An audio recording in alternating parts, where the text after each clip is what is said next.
But apparently there's an article out there about it, so people are asking about it, and Tom Holland would be super excited to do that. Let's wait till we're recording. Let's wait till we're recording. Pete's recording. Yeah, come on. We didn't even start the show. Whose fault is that, Andy? We don't need your top of the morning to get this thing going. I think we do, but when you don't do it, we just go. we start off the rails. I guess so. And from there, go ahead, do it. Right. No, it's a why. We don't need to. No, go ahead and do it, and then I'll do the music, and then we'll start again because we'll just start, and it'll be the whole thing. Go. I know. I see what you're doing here. I just want you to say it. Say a fine Saturday morning to you. It's showtime, folks. Enjoy the show. What were we talking about just now? Back to the Future never existing? Who went back in time? That's right. That's right. If somebody went back in time. You put in your VHS of Back to the Future, you'll see that Michael J. Fox is not always there. Yes. He went back in time. Tom Holland went back in time and met Robert Zemeckis. Yeah. And now there's no Back to the Future. Sorry, everybody. This is why we can't have nice things. Deepfakes. I don't know. Is that news? Is that even news? There's no news. All right. I don't know. I have some news. Okay, well, go on. I have the only thing that I wanted to note on that, because it was Robert Downey Jr. in the Doc Brown role, right? Yes. I have to wonder. I know he's like box office gold with all of the Iron Man roles and everything. And then there's musical Doolittle. Instruments out There's of Doolittle, the $175 million to make that movie. And domestically... to make it. Okay, sure, to make $175 million. That's, and then so far domestically, it's only made $75 million. So that's not great. It's not good. Is what you're saying. It's not good. No, I mean, it's done a little better internationally, but still, I don't think that's going to be a moneymaker. You'd think with the Doolittle property, they would have known better. And you're telling me that you don't think Robert Downey could cash in on a Doc Brown? I'm sure he cashed in. I just don't think it was a good decision for getting Doc Brown roles. Yeah, I think the lesson for 2019, 2020 is don't remake musicals into movies or remake musical movies. So we'll see what happens with West Side Story. But after Cats and Doolittle, it feels like people don't want retreads of musicals. Well, here's what's fascinating about that. Your segue. Oh, sorry. I'm just. You have I don't know. Go ahead. I don't. It's 2 for 2. That's enough for me. I don't. Cats isn't a remake of a musical. Well, I mean, it's a musical, but it was never a movie. It's an adaptation. No, but just I don't know that people are turning out for musicals nowadays. We'll see. What's the other one? We'll see when In the Heights comes out. In the Heights. Yeah, when the Heights. Yes, we'll see when that comes out. I'm very optimistic about In the Heights. Yes. Just because I think Lin-Manuel has cred right now. I think people are going to turn out for that. He's got all that Disney money. He's got that sweet, sweet Disney money. Yeah. What else do we have that's a musical coming out? West Side Story, your favorite? That one. A Quiet Place 2. No, Quiet Place 2, the musical. Yes. I love that idea. They're going to be signing all of the songs. Yes. No, John Krasinski, please make that happen. So let's see. I've just Googled musical movies coming out in 2020. Everybody's talking about Jamie. I don't know. I don't know if these are based on Broadway shows. No one's talking about never Jamie, heard of that one, so but it has Richard E. Grant, Pete. So there you go. There's a chance to talk about Hudson Hawk. The Prom is coming out with Awkwafina. Praise This is coming out. In the Heights, you already mentioned, and that looks like it. So not a lot of musicals coming out in 2020. I'm sure there will be some animated Disney fare. Oh, sure. But I think, what we're getting is a lot of, what is it, Pete? High School, the musical, the show, the movie, the musical? That's an exceptional piece of AI created tripe right there. That's where all the fans of musicals are going. They're going to Disney Plus for their High School musical, the movie, the show. That's right. Look, Dear Evan Hansen is on the way. That is a nice relief. That's coming, but no release date, and they're working on it. So they solarized director Steven Chbosky. Steven Chbosky is going to be doing it as the director of Wonder, and so he's in touch with that. So I mean, it's you guys, it's amazing. This Dear Evan Hansen. I'm just saying. I know you haven't. Don't It's amazing. So just bear with me for the next few years until the movie comes out. The next few years? I don't know when it's coming out. Okay. Oh, it's just been announced. It's got to be at least 2021 if I'm thinking 2021. Yeah. Okay.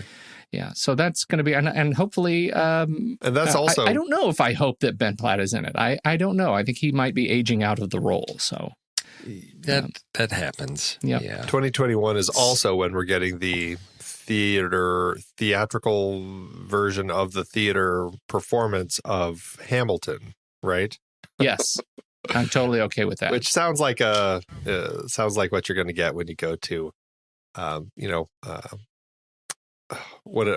I blanking on their name? The ones that do all the opera performances and stuff that you can go see. Oh, Fathom events. Yeah, like the Fathom events. That's what it sounds like. It just sounds like a They Fathom did event. this. They brought a bunch of big cameras in and they filmed it. It was just 2 weeks before the first cast members started to leave, the original cast members. So it is an original cast production. They'd originally done it for Great Performances for PBS, and then things spun in new directions. And now they're going to do a theatrical release, which is just fine by me. Do you think, I mean, I haven't seen it. Do you think that it could be made into a movie, just like a straight up movie, or is the way that it's done defined by the fact that it is on stage? Oh, I think absolutely they could make a movie out of it. I mean, it's an incredible performance. It's a sing-through musical, right? So there's no play aspect of it. Right. There's no dialogue of it. It's like just what do they call those? Like a rock opera or something? What's the term? Because that's like Evita, right? And well, I don't know. Tommy the Who. So anyway, it's a sing-through. That's what I call it. I don't know if that's real. Now that you made me think that I'm making up words, but that's what I've always called it. And so there's no break. So it is a lot of music, but I think it's an incredibly dynamic show. It would be a great opportunity to do some really fun effects if somebody were going to throw some money at it. So we'll see how In the Heights does, because I think it could be great. So do you think they're missing the mark then by not doing that and just doing this? Oh no, this is what I want to see. Because I don't want to see, because that's how I fell in love with Into the Woods, was seeing that original, like Bernadette Peters, that cast. I'd heard the album, seeing it. I was like, that's what I want to see. I want a recreation of I want the theatrical experience by plopping a camera down in a seat or whatever, and it's like I'm there. I don't want to have a movie adaptation of it, because I did not get a chance to see it. So this is the closest thing I will have to that experience. And that's what I'd rather have than a film adaptation of the same thing. See, I always find watching a recorded theatrical production, I always feel a lot more separated, because I saw that same Into the Woods and I was like, yeah, okay. And then I saw it live and I'm like, oh, I much prefer it live. And I saw the movie and I enjoy the movie. But that first one. Of course, live is better. Well, no, of course, live is better. And that was a high school production. It wasn't even, anything big. Oh, okay. But I preferred it over that one because, and I enjoy Bernadette Peters, but I just feel so separated watching, it feels like I'm watching a home recording of it. So I like that because it always makes it feel like I could have been in that. Like, had I only auditioned, I could have been on stage with those people. Lin-Manuel, missed that boat. He's a very nice prince. So, Andy, Andy, would you say that it was a very nice ball? So is it the fact that the camera's like locked down stationary versus being more rarely immersed are they in the locked down environment? Stationary. It's there's a few different positions. It just feels everything just feels. I guess it stagey? amplifies the staginess of it. Yeah, it just feels that much more. Whereas if I'm in the theater, I can find myself getting kind of sucked into it a little more. I think what they did with the Hamilton stuff, if you look at some of the, they have some of the clips from the show, and it's one of those. It's filmed more like I think akin to an Oscars performance, like a big celebration. Like the cameras are on stage, so you're in it. And so my sense is it's going to be more dynamic than maybe the Into the Woods example. Okay, so they've learned their lessons and have amplified it a little bit. So it's all shot by drones, and so they're called the Hamel drones, and they have propellers and little 3-corner hats. It's great. You're gonna love it. Can we talk about the big news of the day? Looks like old Steven has gotten the Disney shaft. No. You have to admit, it's funny. I think it's funny. Steven Spielberg is stepping down. He says he wants to hand it to a new generation. He wants to hand aging Harrison Ford to a new, younger generation for Indiana Jones 5, and is stepping down. And it looks like in talks to play the role of director, James Mangold. What do we think?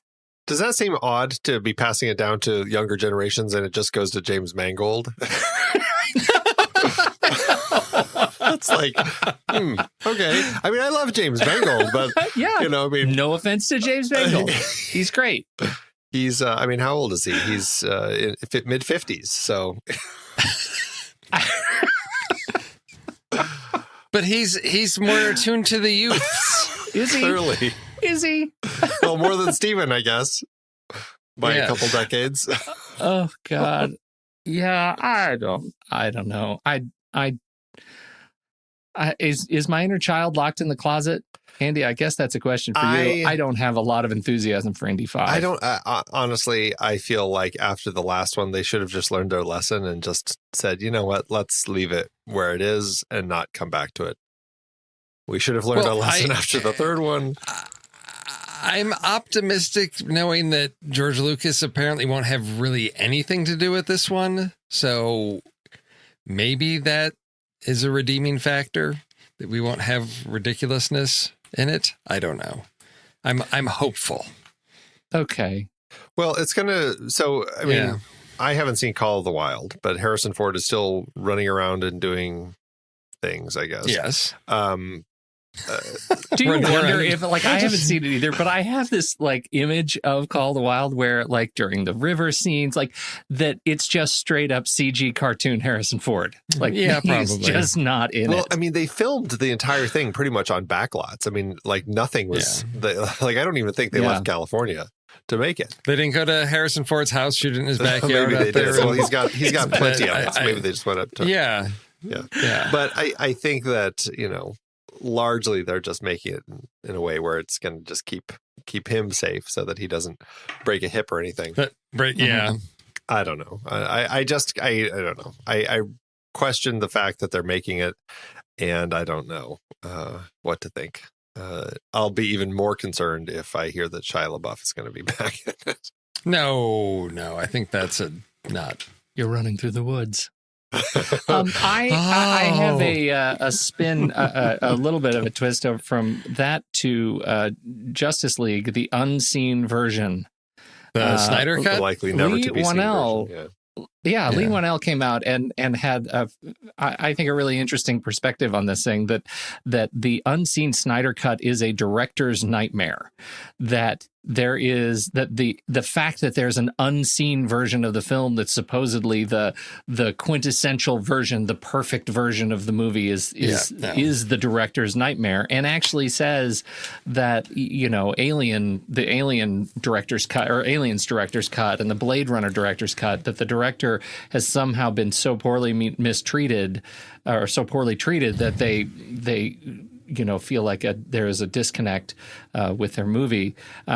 Quote, I never want to have another cut sitting somewhere that competes with the original cut. I guess what I'm saying is whatever circumstances created that cut, whatever horrible circumstances are totally understandable, I would always view it as a terrible thing that there was an unseen cut of the film. Over the years, you'll see this where it's like James Cameron re-releases director's cut of Aliens, and then he'll introduce it. And when you watch it, he comes on screen and he says, this is the way I always intended people to watch Aliens. And my first thought is, that's nuts. Don't have one definitive version of the movie. I hate this idea that we missed out on the version he wanted us to see. How are you guys feeling about the Justice League cut specifically and director's cuts in general? I only bring up Lee Whannell too because of our connection to the Film Board movie this weekend, Invisible Man. Go ahead. I love the idea of director's cuts. I love that. Well, I mean, not for that particular case. I totally get what he's saying there, but just the fact that they get. I mean, there's so many reasons that can go into why a film gets released the way it is. It could just be the length, and they're trying to squeeze it into extra slots. And I mean, when a movie costs a lot of money to make, I totally get that. The studio's going to say, look, you have to come under 2 hours so we can have that extra slot because we need to be making our money back. And then the director says, okay, that's fine, but give me the chance to do another cut. And, if there's going to be different cuts, that's fine. I feel bad for Zack Snyder because he ends up getting put into a position where people are now fantasizing about this potential cut that's out there that may never exist. And now it's just so far deep in these people's heads that that's going to be the version that saves us all. And that version is likely never going to happen because it entirely possibly has never even been made. Like, I mean, who knows if footage from this, version was actually shot. I mean, it's just, it ends up going down these dark rabbit holes and then people all of a sudden latch onto something that doesn't exist. If it exists, then fine. You can look at the different versions and compare whichever version you want. But otherwise I think that it's silly to kind of pine for this thing. Well, so there's the difference between a director's cut like Kingdom of Heaven, where like you've got the studio interference and it's cut down and the director says, well, this was what my vision was, versus what I think we're experiencing here goes back actually to Superman 2, the Richard Donner cut, where you had a director, in disagreements or whatever. I know this situation was a little bit different, but a director that didn't complete the project, someone else finished it, and people want that original vision that the initial director had. And things that exist out there, like the Richard Donner cut of Superman 2, I think are part of the reason there is now demand for something like this, because of the, I think, sharp contrast between some of the goofy, silly stuff in, Superman 2 versus the Donner cut.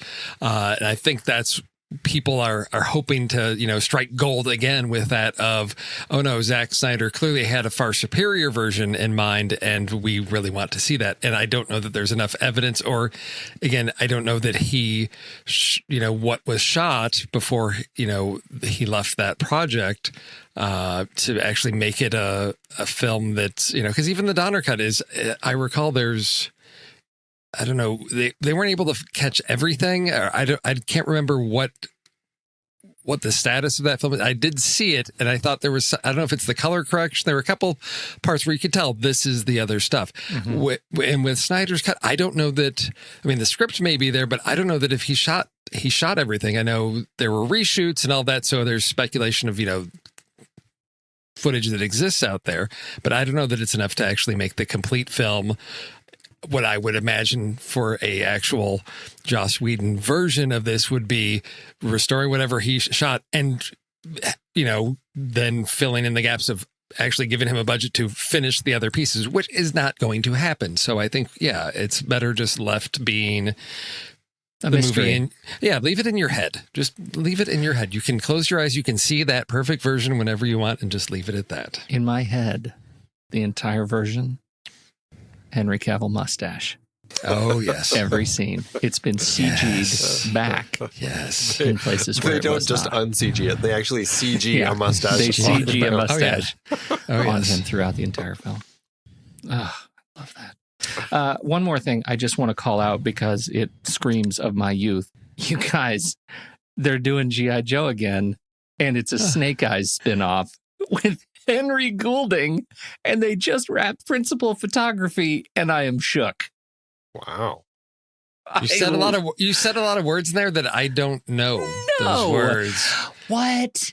Who's Henry Hooting? What? Oh, stop. Crazy Rich Asians, Henry Goulding. Okay.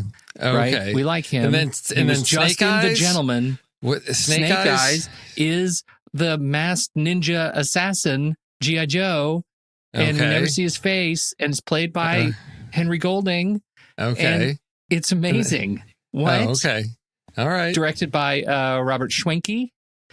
And G.I. Joe takes me right back to my youth. So I'm just saying, I know it's a little bit weird for me to get excited about, especially because the first two G.I. Joe movies were not really great, except for there was that swinging on the wall ninja repelling action that was fantastic. Although weird, they gave them all swords and they just ended up cutting ropes. That was not great. But I did love that scene. I am totally in it. I will try every time they come up with a G.I. Joe movie. I will keep going to see it. If it's G.I. Joe versus the Transformers, I will go see it. Now, wasn't... Because that was my bedroom. Wasn't Ray Park Snake Eyes in the original He was, ones? Ray Park was Snake Eyes in the original. I wonder how he feels. Getting left by the wayside. I don't know. And the real question is, do we get to actually... Are they going to show us his face in the movie? Because, that handsome Ray Golding. That's right. I mean, not Ray Golding. See, now you've planted it. Henry Golding. Because, his star is on the rise. And it's not just... I mean, part of the reason Ray Park was cast in that role is because it was predominantly an action role. It was predominantly looking at, they like knew his said, face was going to be covered. You never reveal him, right? Yeah, right. And so I wonder how they're gonna play that. But I'm very excited about the Deadly Ninja Commando Snake Eyes. Yes, I'm curious about it. Can I close the loop on news? You can do your best. I gotta bring it back around because I scrolled down and I saw Back to the Future, the musical. Oh dear. Is showing at the Manchester Opera House, and some first look photos have been released. So there we're going. We talked about musicals. We talked about Back to the Future. We have Back to the Future, the musical. Oh, I love it. Starring Henry Cavill with the mustache. With his mustache. As Dr. Brown. Let's do trailers. Let's do it. Yay, you go, right? I get to go first, and I get to go first specifically because, well, I posted first, as we all know, that's the rule, but I'm doing Candyman. Jordan Peele produced Candyman. This is, it is a reboot of a movie I've never seen. What? And so I offer it to you guys. I know. Let me tell you, he wasn't a horror fan. I was not a horror fan. I've never seen it either. What? I've never seen it either. No, I'm not a. No, and growing up in Chicago, blah blah blah, and Clive Barker. No, I just. I was not a fan of horror movies. So the original Candyman, directed by Bernard Rose, written by Clive Barker and Bernard Rose, Virginia Madsen, Xander Berkeley, Tony Todd. Never saw it. Don't know what it's about, apart from the fact that it's a murderous soul with a hook for a hand, accidentally summoned when a grad student says Candyman a bunch of times in a mirror. And so here... we have Nia DaCosta directing, Jordan Peele writing and producing, and it's when there are a whole bunch of smart black people and Candyman is set upon them by 5 white girls who summon him. And I am so here for that. I can't wait. I think that it actually looks nice and scary. It feels like they gave an awful lot away in the trailer of the scary stuff. I certainly feel like I have a pretty good sense of what's going to happen in the movie. But I don't know, having never seen it. I guess, Andy, I call on you. What do you think? I mean, it has been a long time since I saw the original Candyman. I think I saw it in under like a preview screening, actually, in my college campus. And I enjoyed it quite a bit. It was a very effective horror film. And Tony Todd was fantastically creepy as the villain, and he's returning, which is a thrill. I guess what they're doing is this is a direct sequel to that film. It's retconning all of the other sequels. So I'm curious now to kind of, I want to see the original one again, just to kind of refresh my memory before I watch this. But I thought they did a great job of making a really creepy horror movie back in 1992 with that original one. And I think that it looks like they're doing a good job here. I have a feeling that you're seeing, a lot of hints as to what's happening, but there's probably going to be a lot more awful stuff. So it should be a fun one, and definitely one that I'll say, let's put it on the film board slate for June. I wonder, is it, Andy, would you put it in the category with how many sequels were there? Do you know? I mean, was it another one like Lake Placid and like that we were talking about the other day? My understanding is that there are 4 films. What? There's Candyman Farewell to the Flesh in 95, Candyman Day of the Dead in 99, and this one will be the 4th one. Okay. I don't know how many of the original people had been involved in those particular films, though. I'll tell you, I feel very strange saying this, but put me down for a ticket. June 12th, 2020, it hits. I am eagerly awaiting Candyman 2020. I am too. All right, Steve. Yeah. How you doing? I'm doing well. I brought something artsy. Yep. Brought something that scared Andy. Just the thumbnail scared Andy. That's all I needed. I saw a person buried up to his neck in black and white with a crow sitting on him. I'm like, no, not more hard to be a god. Anything but that. No, I am bringing you The Painted Bird, based on the novel by Jerzy Kosinski and all of the drama that is involved in that novel of his, and whether it was his or plagiarized or written by someone else or autobiographical or fabricated or not. But this is the story of a young boy out in Eastern Europe, and he's basically out on the run during World War II, and there are bad things happening in the world, and this is his story of survival in that dangerous, hostile world. So I like this, and that I'm a little bit done with war movies, but this is a movie it's a story that's set during wartime, not so much about the war itself, but perhaps the consequences of war. And you shoot it in artsy black and white, and you cast, great faces that look good in black and white, like Harvey Keitel, Stellan Skarsgård, Udo Kier, and apparently being typecast as a sniper, Barry Pepper. Because I haven't seen him in anything in a while, and I think the last time I saw him, he was a sniper. I don't know. That's what it looks like he's doing in this one. But this is directed by Vaclav Marhaul. So what is interesting about this is that it is the language spoken is an inter-Slavic language, which I did not know what that meant, but apparently it is a sort of constructed language that allows for cross-communication from different Slavic nations. And Harvey Keitel speaks it. Yes. Awesome. Apparently Julian Sands does too, because he's rattling away in the trailer. Right. That's right. Yes. I'm assuming they all do, but I don't know. I assuming they are. Yes. So yes, that I found very intriguing that they're using that language, and I guess from what I read, that was an attempt to not set it in any particular country, but to give it a more it's sort of an Eastern European, non-generalized story. It's the Mid-Atlantic accent. Yes, for Eastern Europe. Yes, that's what it is. Yeah. I was really, I had no idea that there was this trilogy out here right now of these bird films. We first had The Nightingale, and then we had The Goldfinch, and now we have The Painted Bird. Who knew that we were going to be getting so many, many bird movies. Bird franchise that's out there right now that maybe Alfred Hitchcock started back in the 60s. It's in the Bird cinematic universe. Right. I love it. Yes. Right there with Birds of Prey that just came out earlier this month. Right. Yes.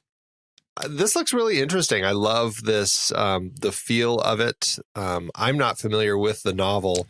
But just looking at the faces, the way that they're putting it together, the production, everything looks just done in a very exciting way that I was just excited about as I watched it. And even though it is long, I mean, it is almost 3 hours. So I was having hard to be a god flashbacks again from that. But I don't know. I just love that that they cast these faces to be in this film, and they're all speaking this inter-Slavic language. It just seems like a really interesting idea about I don't know, it could be a really powerful story. I'm looking forward to it. Yes. Oh, I think so too. I like that idea of just like, here's something different. Here is something different from a traditional war story that's going to just make your brain work on some different levels. I think that looks really compelling, and the black and white looks gorgeous. Yeah. And you'll be able to check it out April 17th, 2020. All right. Well, that leaves you, Andy. That's me. My movie is It's not a movie. It's a movie. It is not a movie. What is it? Well, it's a limited series. It said it's a Netflix limited series. I wasn't even paying attention. Yeah. Well, now I feel bad, but I don't really care. I feel bad because I'll probably never watch it now that it's a limited series. That's right. Knowing me, this is already in Andy's graveyard. That's right. Hey, I did finally watch Chernobyl, so there you go. You gave it a good 5 stars. That was great. I'm proud of you. Takes its time. It is self-made. The story, it says, inspired by the life of Madam C.J. Walker. It is apparently it is a series. I should have been paying attention a little closer, but I just found this really interesting. And I guess why I picked this, and actually Casey Lemons and Demaine Davis are directing it. Speaking of going full circle with Candyman, because Casey Lemons was in that original one. This is a story about Madam C.J. Walker, who was back in the, I believe it was the 1800s and into the early 1900s. She was the first real African-American entrepreneur, and she built this hair care empire, and she became the first female self-made millionaire, which I think is really exciting. And in the show here, she's played by Octavia Spencer, who is just always fantastic. And what I find really interesting about it in the timing of it is just how relevant this story seems to be becoming right now. Just the idea of identity and hair is becoming a very big thing, especially in the African American community, and how what it says and everything. I mean, you look at everything that happened with DeAndre Arnold and his dreadlocks and not being able to walk at graduation at his high school. You look at Chris Rock just did a documentary, Good Hair, about it. And then, of course, we had Hair Love, the Oscar short the animated short that just won.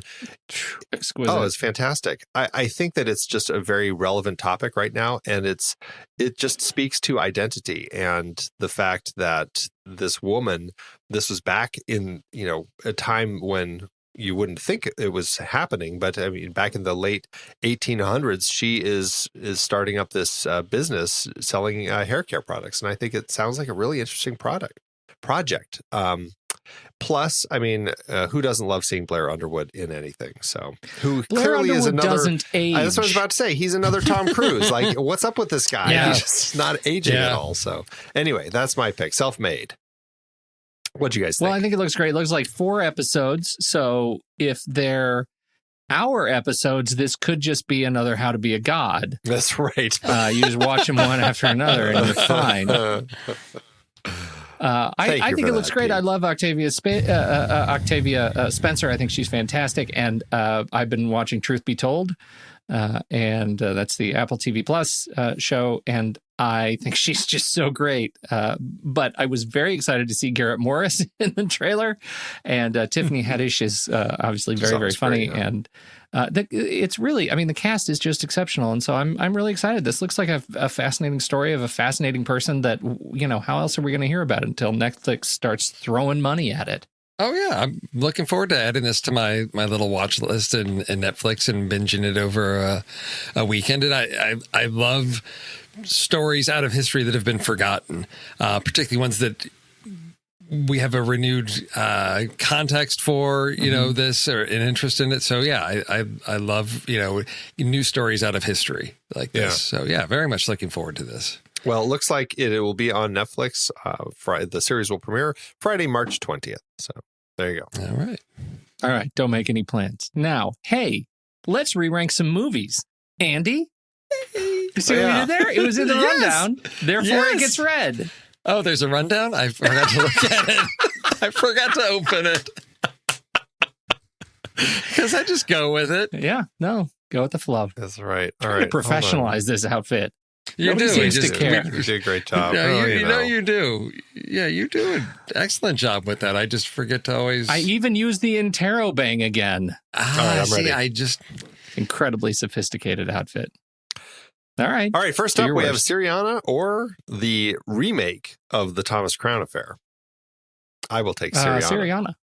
Yes. Okay. Next, we have A Star is Born in 1976, the Streisand-Christopherson version, or A Star is Born. You can already tell where this is going. 1937, the original. What are the odds? I definitely would pick the original. Yeah, definitely the original. And Steve probably has seen neither. You're right. I may have seen bits and pieces of the 76 one, but I have not seen the whole thing that I remember. So, but Steve, it's Chris Christopherson. Yeah. All right. He's very upset. Star is Born, the 37 version held steady at spot 229. Next up, we have Prometheus, or For a Few Dollars More. Oh, I will take For a Few Dollars More. A few dollars more. Yes. Okay. Always. That one held steady at 148. For number 4, we have Out of the Past, or Oh Brother, Where Art Thou? Oh, brother. Out of the Past. Wait, what is Out of the Past? It is a fantastic film noir. Robert Mitchum, Kirk Douglas.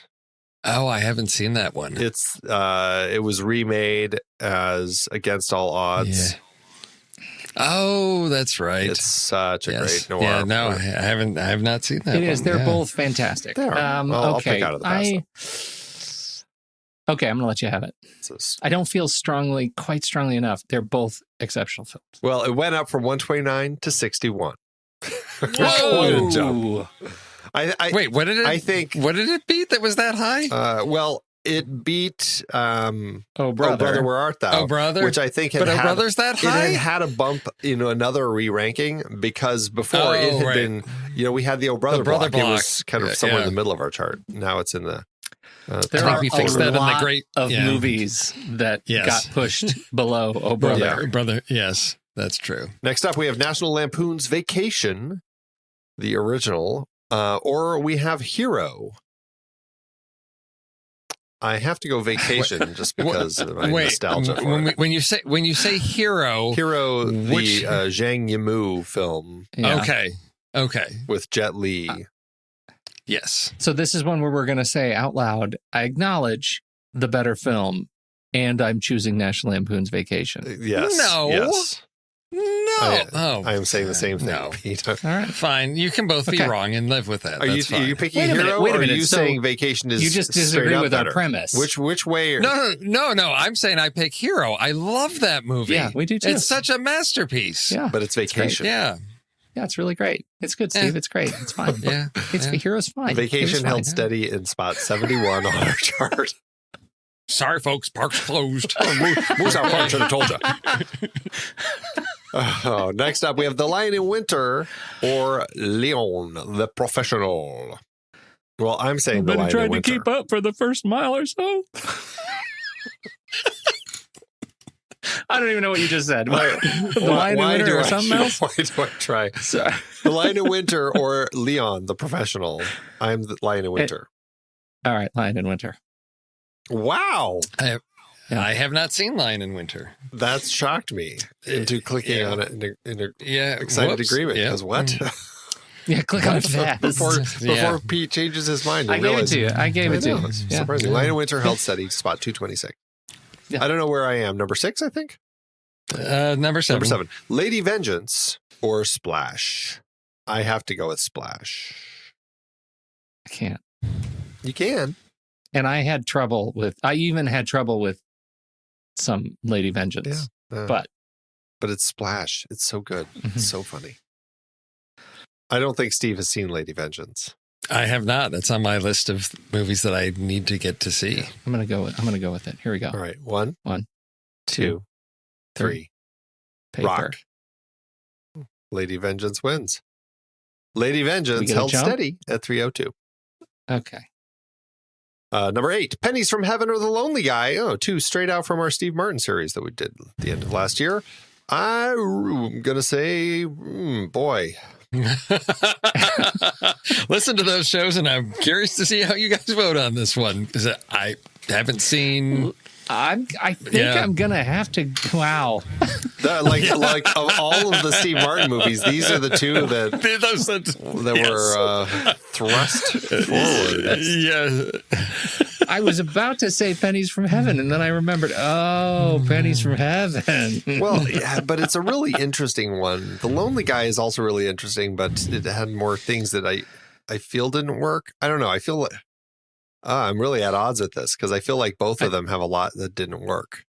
They sure do. Given that, I could go either way. I think I'm going to go with Pennies from Heaven. I think that's where I'm going to. Lonely Guy made me ironically sad for humanity. Well, clearly that's how we preferred it, because Pennies from Heaven held steady at 284. Oh, there you go. Good. That's a relief. Number 9, Pale Rider or The Bourne Identity. I will take Bourne Bourne Identity. Yeah. Steve, have you seen Pale Rider? No, we talked about that last week. I can't remember. Yeah. You have? Okay. I have not. Oh, see? I've not seen Pale Rider. You told me that, but I don't know what your answer is, because you still, if I don't remember, I still don't remember just because you said, we talked about it last week. So thanks for that. You're welcome. And our last ranking, we're returning to Out of the Past. Bourne Identity, by the way, went up from 201 to 142 with that. Okay. Last one, returning to two that we just talked about. Well, one is the series. We have Steve Martin's The Jerk, and we have Out of the Past. Oh, absolutely Out of the Past. Out of the Past. That is a great one. And again, held steady in spot 61. All right. There is our re-ranking for the morning. That's great. It isn't. That's isn't good. it? We did good, team. All right. Well, let's do our lists. Now, I feel like there was a little bit of griping on Discord on your part. Yeah. Well, there was a lot of griping. I could have actually griped. Why did we do this? I don't know what we were thinking. Yeah. I think it was Steve's idea, and I piled on. Is how it happened. And now I get piled on. Okay, great. And so we did fine. It was tough, and I had to adjust my expectations for myself. Oh, sure, of course. That's all you can do. That's all one can do. Let me tell you how my afternoon went as I started researching these. I started with the Goog, and I started looking at movies. I finally landed on a strategy. I had to look for movies that professionals in a given field highlight as their favorite examples of their field. Okay, yes. Okay? Yeah. And I was moved by many of their decisions. And I'm going to start because I don't want it to be taken. I'm going to start with one that I found most surprising. And that is the most accurate example of courtroom legal procedure. And you can't put Legal Eagles on your list. Yes. Back off, Legal Eagles, you. No, this one really surprised me, and I want to say it because I think you need to. I want to see if you can guess it when I tell you that it is a movie that the American Bar Association said new attorneys need to watch for a great example of courtroom legal proceeding. Wow. Okay. Anything? My Cousin Vinny. My Cousin Vinny is right. Did you look that up? Are you kidding? No. I've heard this before, and because I have never seen it and don't care to have not. It's good. It's really good. Apparently, yeah. Oh, yeah. Yes, Marissa Tomei wins an Oscar, and the Utes, and Hollywood. This is what they say. Hollywood neglects accuracy in favor of excitement and tension. My Cousin Vinny apparently sucks all that out. Any attorney will tell you that while appearing in court might have thrilling moments, they're likely to be few and far between. In the real world, there's a lot of waiting around, mountains of paperwork, and more than a few boring bits. It's not like Ally McBeal with dancing babies and dance routines. Some courtroom dramas manage to hit that sweet spot, providing entertainment while not straying from the truth. They say that My Cousin Vinny, the writers consulted with the National Institute of Trial Advocacy to craft court dialogue. It is considered to be so accurate in depicting American jurisprudence that it is shown in law schools as and I quote, instructional video. Because Vinny needs so much guidance, other characters have to explain the most basic legal concepts to him that are glossed over in other films. Even seasoned trial attorneys can learn much from watching this film. My Cousin Vinny, y'all. Now, Pete, the Ally McBeal reference to that article makes me think it was written maybe around 1997, 98. August 29th, 2019. What? Whoa. Wow. Okay. Yes. All right. But attorneys live in the past?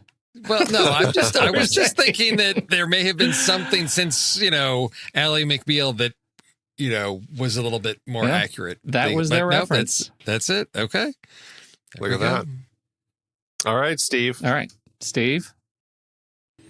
Okay. I tried a similar approach because I knew Wired had a series where they sit down with experts in their field and they talk about which movies are accurate and which ones are not. And unfortunately, a lot of them aren't. Or some of the ones that were accurate, I was like, yeah, I haven't seen that. I never heard of that or whatever. So I had to dig deep, and I came up with sort of a list of things. And I some of them, it's been a while since I've seen it. I thought, oh, yeah, that's it. Oh, no, they don't actually explain how to do it. It's just there. So some of these might be a little on the edge of everything. But my first one is Tom Hanks showing us how to survive stranded on an island in Castaway. It is a steal, and I have research to back it up. Okay. That one I thought there's not a lot of, sometimes they'll, you get a montage or something, they'll gloss over things. I'm like, no, it's pretty basic. Here's how you can start a fire. Here's how to, go make a spear and catch fish and all of that. I thought it's pretty rudimentary. How to take your tooth out when it's... Yes, exactly. Well, okay, so I have to pile on here because I think this is fascinating. Sure. The great Bear Grylls actually calls this one of his favorite survival instructional movies. And he calls out the fire scene in particular because of one point. He is making a fire. He said, there have been times where I've been in the rough and it took me 12 hours to create a fire from nothing. Like, it's hard work and there's so much sweat. And that one scene where Tom Hanks is working so hard on the fire and he finally gets a spark and the sweat comes down his face and condenses on his nose and drips onto the fire and starts to put it out. He said, that is legitimately happened to me, and it is so right on. That movie is an A number one pick from Bear Grylls. So that means something. Yes, it does. That's a good one. I didn't have it on my list, but I thought about it. Instead, I'm kicking off with what better way to figure out how to survive a plane crash in the Andes than watch Alive, so that if you crash in the Andes, you just have to eat the dead people. Eat people. That's what you do. So I'm going the much less serious route than you guys are. Clearly, Alive is my first pick. I have nothing to say to that. Like, I don't have the research to back that one up for me? I don't have the research to back that one up. Eat the dead. Bear Grylls said nothing about eating the dead. Well, hey, it worked for those Uruguayan soccer players. So, so there you go. Well, I have another one from my Bear Grylls pick. This was my backup if somebody stole Tom Hanks, which I thought was going to be Andy, but since it's already on the board, I'm going to go back to you're in the frozen rough. You're in the woods, it's frozen, and all you have is a dead animal. How are you going to stay alive? You lightsaber it open, and then you duck inside. That's right. This is a technique used by both Leonardo DiCaprio and the great Han Solo. It is slice open the dead horse and climb inside, just like Leo did in The Revenant. That was his next pick for staying inside. And then Bear Grylls says, I've had to do that with a camel. That was all he said. So I don't know why he was doing that in a camel. It was so cold where he had to survive in a camel. But that was it. The Revenant. Leo, dead horse, or Tauntaun, if you have one. There you go. All right. Steve, second pick. Okay. This one I thought was maybe stretching it until I came across some information that said, this will work. And I'm not stretching the rules as much as I thought. This movie ended up having a significant effect on a president's understanding of and policy on telecommunications and computer system security, and led directly to Ronald Reagan pushing the first federal laws intended to outlaw hacking. He basically saw the movie and said, hey, could somebody really break into our computers? And he was told, yeah, we've been doing stuff like this to China and Russia for years. So War Games is number 2 on my list. God. Wow. I thought it was going to be hackers. No.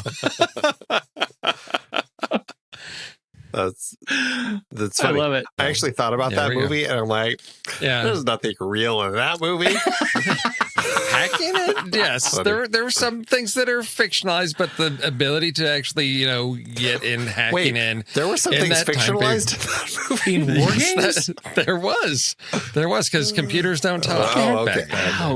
That was pre-Siri. Right. For my next pick, I am going with a film that I found to be incredibly magical. It came out, I believe, in 95 in the U.S. It was a 1994, or I don't know if it was an Italian film or where. I think it was Italian, but it was directed by a British person. So that's why it's a little confusing. But it is The Postman, Il Postino. And what a fantastic film it is about a mailman who is inspired to write poetry and taught to write poetry by the famous Chilean poet Pablo Neruda. And he learns how to kind of express his love through poetry, how to put the words together, what a metaphor is, all of this stuff from Neruda himself, and really kind of inspire his life to the point where he kind of goes out and changes the direction that he has been living. It's a fantastic film. And I loved the way that the character as portrayed, or the Neruda character as portrayed by Philippe Noiret, really kind of teaches this postman played by Massimo Troisi to kind of use poetry to do something more with his life. It was a really magical film and made me feel like I wanted to walk out and write poetry. So second pick. No. Andrew. Yes. Uh-oh. Let's see. This was what, 95. What did you say? 95 in the U.S. Yeah, 95 in the U.S. So in 1995, I was living outside of Washington, D.C. in grad school, working on my Master's of Fine Arts in creative writing, concentration, and poetry. Went with some people to go see Il Postino, and were very about it in terms of capturing poetry, creative writing process, et cetera, et cetera. Well, for you elitists, maybe. Yes, we were like, great story. But for people not who so much about the poetry. Are postmen. Yes. It worked pretty well. Yes. Yes, there you go. Postmen, sure, get inspired. But for those of us working in the craft, we were, good love story. Yeah. All right. Not so much. Well, so much for that one. I'm breaking a rule that is usually only broken by Steve. It is not to pick a movie that we've already done in the catalog. I am doing that, and I'm doing that because I ended up going to school with a retired jewel thief who was walking through the most accurate heists, and writes that this movie, there is so much wrong with this movie, except for one major sequence that is so right. They learn so much about this location through this sequence that it's just awe-inspiring. It's just fantastically written. It's fun. It's just everything else falls apart after this. But this is why you watch this movie if you want to learn how to rob an incredibly complex place. You'll never get away with it, but this is where you go to school. That is Ocean's 11, and the sequence I'm talking about is casing the joint. He says this is just a masterclass in writing how to case a fictional underground vault casino. Really fun. Thank you. Because I actually named my list a Boski, a Jim Brown, a Miss Daisy, two Jethros, and a Leon Spinks, not to mention the biggest Ella Fitzgerald ever is the name of my list. Outstanding. But so I'm glad somebody picked it. So are we calling that a steal? No. It's just the name of my list because I didn't think there was anything actually really, instructional in that, because I thought, it's ridiculous. There's no way to be able to pull this off. Well, that's right. Things fall apart. He says, because there are 11 people. If you're going to rob someplace, you don't want 11 people. Two, it's three. a terrible idea. Yes. And it only gets worse by the time they have 13. Yes. Yeah, right. Wait till you see Ocean's 18. It's going to be a disaster. So really, it's a series that should be working backward. It should be 11, 10, 9. Ocean's 9. That would have worked perfectly because then they did 8. Yeah. Smart. We're going to have mid-cools now because of you. There we are in the Ocean Cinematic Universe. Thank you. All right, Steve. So my number one pick came to mind because of a conversation in Discord about binging with Babish and that Parasite food and all of that, and reminded me of one of my favorite movies when it comes to food, which is Jon Favreau's Chef. There are so many moments there where you just watch him assemble food, the grilled cheese sandwich, for instance. And I just get hungry watching this film. And then the Netflix series that he's done, the Chef Show, where they actually recreate some of these things. And one of my favorite crossovers with this whole binging with Babish is that he's on the Chef Show and they're doing the molten lava cakes or whatever. And then Jon Favreau notices he has this tattoo on his forearm of the two-pronged fork that he uses to set the pasta that he makes for Scarlett Johansson in the movie. And so John goes over to the shelf, pulls it off and says, "Oh, this one right here, you can have it. This was the one I actually used in the movie. You were willing to tattoo it on your body. You deserve to have this." Yes, Babish. Oh, he starts to lose it. He's starting to tear up. It's a great series to check out if you love food. But Chef, it's making me hungry just thinking about this. I want a Cuban right now. Watch it right now. Yeah, yes, right. Exactly. Yes. So that's my number one because I'm gonna go grill up a grilled cheese or make some pasta or something. Great pick. Yeah. Awesome. Andy? It's funny that you picked that. I wrote that down and I'm like, no, there's no way I'm picking that because I know Steve will put it on his list.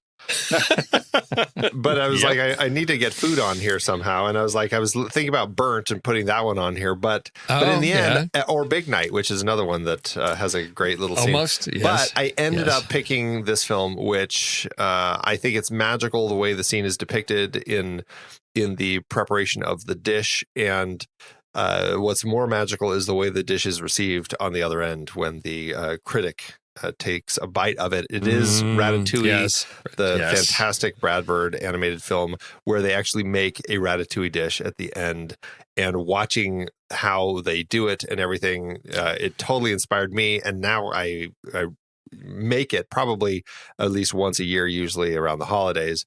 I'll make that Ratatouille dish, and it is truly delicious, and it's a lot of fun, and it's just exciting to see them make it in this film. So Ratatouille, my final pick. Love it. Great set of movies. And that was not terrible. It wasn't. I just like to complaining. Complain. You do. That's okay. On brand. What are we going to do this week? We were talking about Les Samurai. So I think we've all seen it now that Steve watched it, thanks to Criterion's channel. What are our list options going to be? We have to have something related to fashion. Like great coats doesn't quite do it. Highest collars hats doesn't quite do it. They're all Luc Besson films. I don't know, but something has to be related to the clothes. Give me something. Okay, I wouldn't have picked that, but sure. Okay, now I'm feeling like we're gonna pick it, and then it will be the Saturday matinee torture picks. So what do you got? I was too busy trying to build my list to start thinking about this. Well, I mean, this is a double cross. This really, I don't know if it's a double. Is it a double cross, or is it just because he gets recognized? And so I feel like there has to be something about the lineup. The usual suspects list? Usual suspects list. Oh, okay. Usually, because there is the sort of round up the usual suspects. Yes. I was thinking about the sort of the clever, the clever crook that outwits the cops, because that whole thing with the bird in his apartment that lets him know when people have been in there, I thought was ingenious. Bird alarms. Yes. So Bird Box. I'm not going to lie to you. I worry about that because now I have Bird Box and the Samurai. No, I'm just thinking, clever ways that they, clever ways to outwit the cops. To outwit the cops, yeah. Okay. So movies that depict clever ways to outwit the cops. Okay. Well, so I was thinking, because of my deep affection to the biggest microphone bug in the industry. I was thinking maybe great movies with great surveillance, like great examples of people surveilling other people.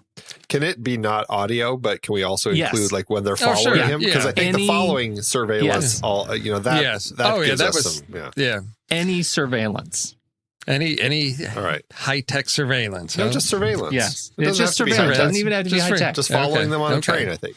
Yeah. Okay. So we got rounding up the usual suspects, movies that depict clever ways to outwit the cops, and great surveillance. Totally. There you go. I'm in. All right. Well, we'll put this up in our show talk channel over in our Discord server, so you can get in there and vote before next Thursday. And whatever gets the most votes, we will talk about. We'll pick some movies and talk about them on our show next week. Steve? You know, what we should do is we should take some of these topics that we never get around to. We should put them on a shirt and sell them at thenextreel.com/merch. That's what we should do. Because, those subterranean, everybody wanted to do subterranean whatever escapes. Nobody voted for it. We need a subterranean escape shirt on thenextreel.com/merch. And people can pick up all kinds of fun merch over there at thenextreel.com/merch. Well done, Steve. You're getting better at that every week. Working on it. Yes. Great show, everybody. Thank you so much. And if you haven't considered joining us over at patreon.com/thenextreelweek, highly invite you to consider becoming a member of the supporting crew that helps make this show possible. We sure appreciate your cold hard cash donations. Offsets the cost of hosting the show, of delivering it to you around the world. Thanks so much. Thanks, everybody. We're out of here. Happy Saturday, everybody. Hondo.